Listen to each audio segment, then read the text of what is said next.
Hello everyone, welcome to another edition of TalkShop TV, where myself and Vitto are here to give you an update as to where things are up to now and where we're going. We hope this is meeting you in good health, and we hope you and all your families are doing well, and hopefully we're looking forward to brighter times ahead. Neatly brings us onto the roadmap, the new trendy word that we've all got to use for everything. So the Prime Minister Boris has got his roadmap for how we open up and get out of our lockdown situation that we're in. And obviously we've created, we're mirroring that roadmap in terms of how services increase and how we get the business back to where we were hopefully pre-pandemic. Which, as far as the company is concerned, obviously that's a critical thing for us all to do together, and that makes sure that we've all got jobs to go to, and we've all got customers to go and pick up and look after, and we make the business sing again. So obviously the critical dates so far is this upcoming weekend. The schools go back on the 8th of March, and we've got services increased for schools and colleges for students going back there. You'll see those changes are all out there. Hopefully you've all got sight of the duties and so on, all that goes with it. If anyone has any queries and thinks we might have missed something about any capacity we need to put in to make sure we're serving people sufficiently and we're providing safe and proper numbers of proper capacity out there for everybody, let us know. We hopefully have got it right. It's based on what we did in September. And indeed in September we ended up carrying more school children than what we carried the year before. So obviously that's a market that has seemingly bounced back quite well, but let's make sure we're serving them all effectively. We then lead into the 12th of April, which is the next set of openings, when the shops begin to open and outdoor pubs and restaurants come open, and other things that I think a few of us would be quite interested and quite welcome to see the return of. And that will see further increases to levels of service as we then cater for shoppers and people beginning to enjoy some more leisure opportunities. And then on the 17th of May we see a further opening up again of the remaining hospitality sector, and then we lead into 21st of June, which sees the opening of the rest of normal life, according to where the Prime Minister and government see things. So obviously we will plan our services to increase in line with that. I think the big opportunity, and I think the big thing we need to get right, is the fact that we expect to see a growth in leisure travel. I think lots of people will be wanting to enjoy their holidays and wanting to enjoy free time, but it's likely to be in the UK, and I think our network is well placed to do some of that, not least with some of our obvious leisure products such as Coastline and City Sightseeing and Bronte Bus and some other great bus routes that we've got to go to leisure destinations. So we're busy trying to think of how we don't just put them back in as they were, but also try and make sure we're making that even more attractive to people to use, and we're again providing enough capacity for people to travel safely. And it'd be great to make sure that we're engaging with you as drivers and other colleagues at the depot, in the depots who experience this day in day out, and no doubt I've probably got some good ideas and good experiences of what we did in years past to deal with those kind of markets. So that's essentially the broad plan. We will be planning to increase services in line with those dates, to the point that we hope to get to around 100% again by the end of June. I think it's fair to say obviously those dates are movable according to what the government is saying, so we're making sure we're being equally flexible, and obviously we'd appreciate you bearing with us in that. Our commercial team who have been working really hard to plan all this are planning 7 or 8 depots in one go over the course of 4 months. 4 different sets of changes across 7 or 8 depots is quite a task, and that's why things don't happen often as quickly as we want them to, but we know lots of you understand and appreciate that. But the key thing is we get that information to you as soon as we can, and it all gets executed well, as indeed as has happened over the past 12 months, and we appreciate how everyone really comes to the party on that. When we think beyond that, obviously we're busy behind the scenes engaging with the Department for Transport, nationally, and then with our local authorities across the north of England more locally. As you know, we are funded by something called CBSSG. The conditions of that are that we can't make a profit, but it's designed really specifically so we don't make a loss, and so the business can be here and we carry on providing bus services. I think as time goes on, it's likely that's going to remain for some time, albeit that there's possibly going to be a variation of it as we emerge from lockdown. So we can remain supported, because obviously we're going to come out of lockdown and customer numbers aren't likely to be what they were before we went into it. But it looks like there is a good level of shared responsibility and interest in getting customer numbers back to where they were, so we can then go into a commercial environment again soon after that. And that's what we want. It's likely that commercial environment will involve more partnership with our local authorities. We embrace that. As you know, we work really well with all of our colleagues in the various councils and transport authorities across the north of England, and I think we see that as an opportunity rather than a threat to ensure that we get commitment from their side and we show some commitment from our side. But indeed, I'd like to think that the commitment we bring to investment and customer growth, is there. So, for us, I'd like to think it isn't much of an adjustment. It's more about us embracing a new style of operating, and we're still, the thing that obviously I'm quite enthusiastic about is we're still able to have an entrepreneurial spirit and still aim for customer growth and carry on creating good products that we've done over the past few years together. As we go into that, it's about being organised and ready. So you'll see that we are still investing in our brands. We're still updating our fleets because we want to be ready for when this growth happens. We want to be in the best position we can for when these new partnerships emerge. So you may have noticed over the past few months we've relaunched Hotline. This is following obviously the new buses that have settled down well on City Zap and Whichway, which have been accompanied by rave reviews from the few customers that are out there using them.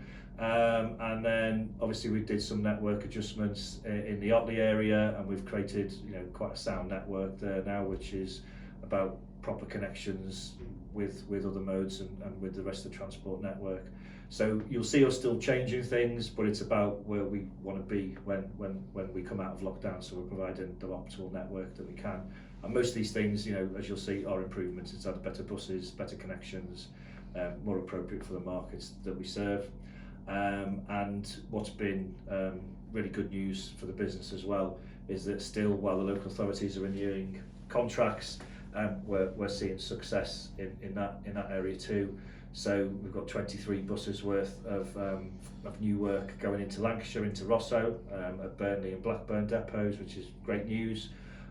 Most of which were routes that I think Burnley and Pendle ran, many years ago, and it's great to have it all back with us and all part of a integrated network, one ticket, for customers to easily transfer and use the network as a network.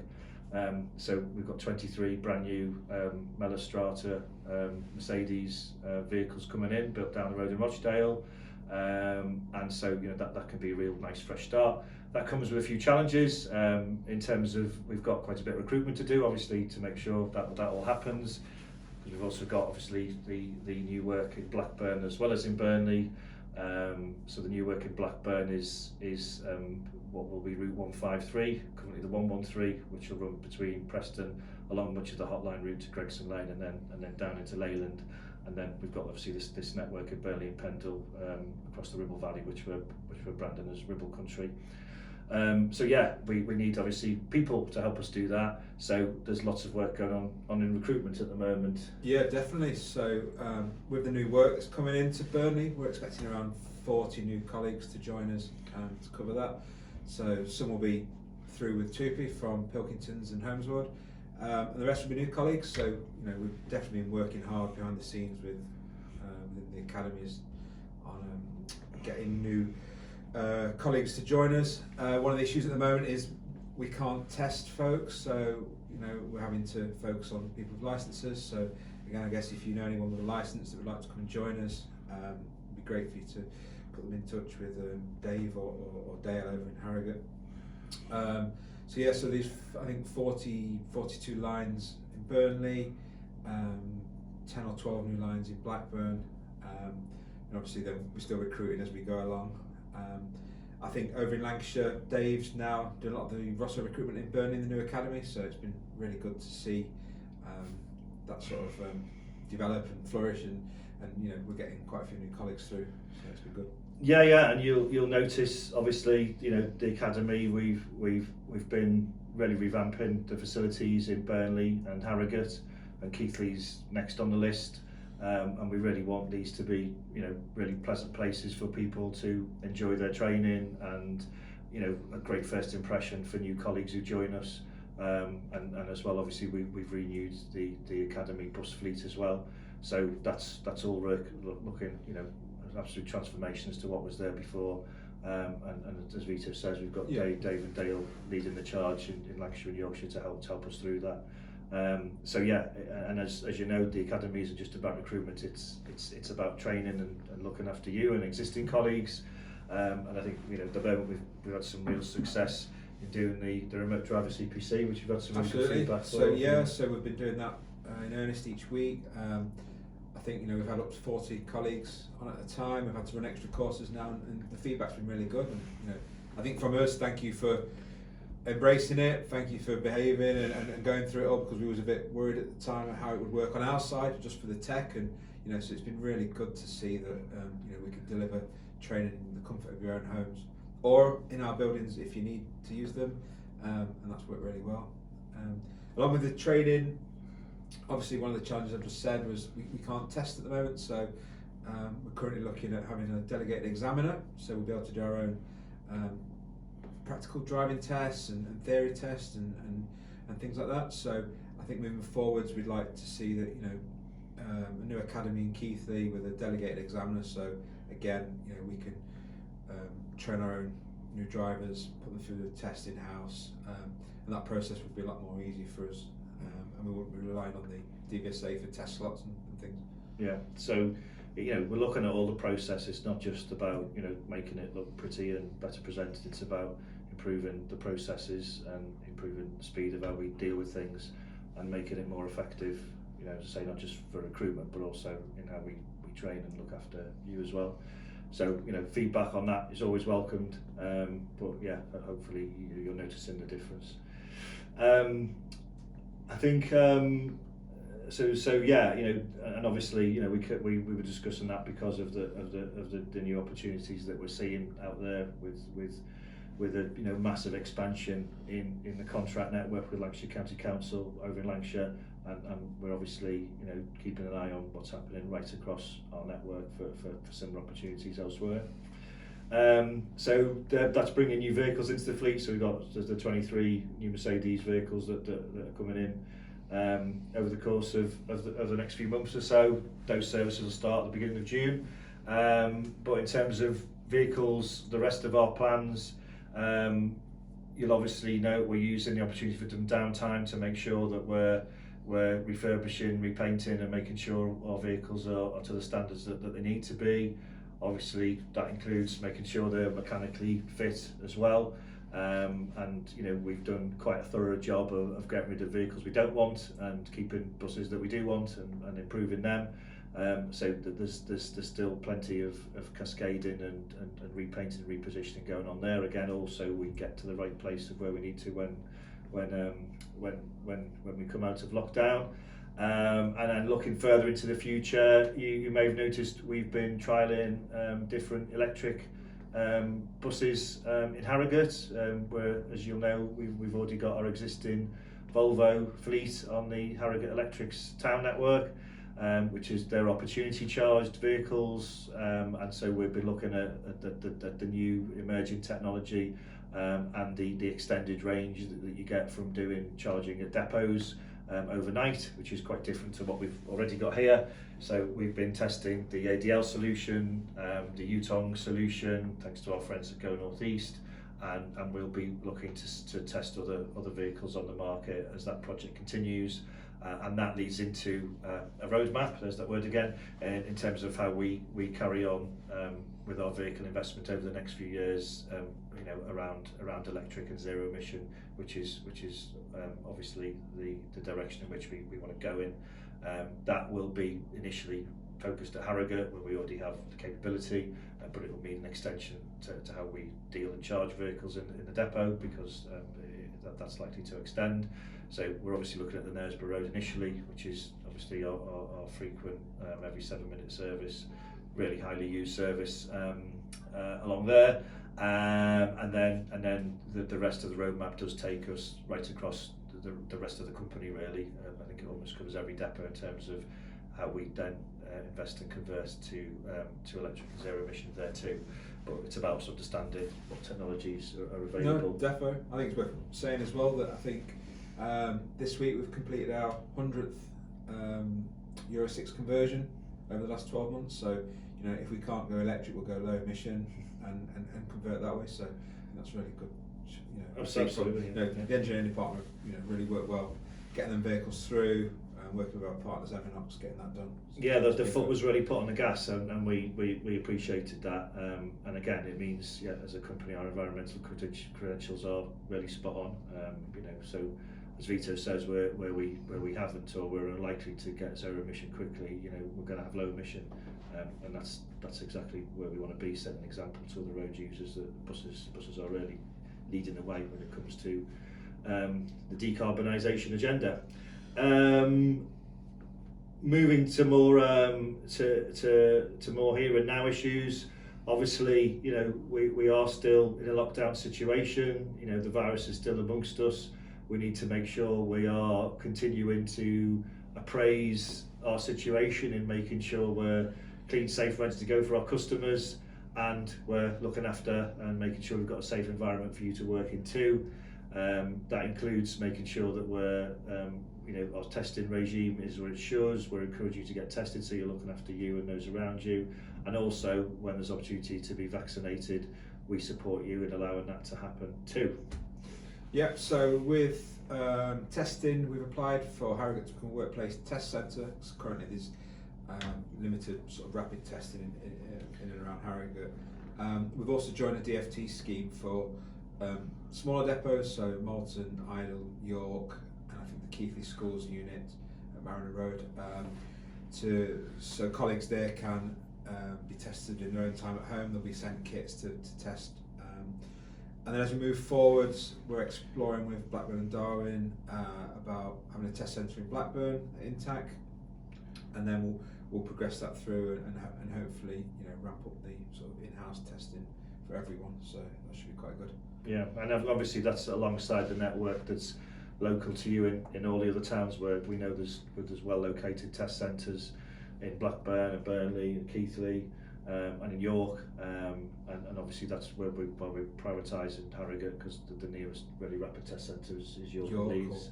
Leeds to Bradford, yeah. Yeah, so it's about making sure, you know, you've all got easy access to that, and again, you know, really would encourage you to get tested regularly, so again you're looking after each other and yourselves. And then obviously, you know, mentioned about, you know, making sure vehicles are right and as they should be. Our programme of investment in improving workplaces remains. Obviously, we did a lot of work in 2020. That programme remains into 2021.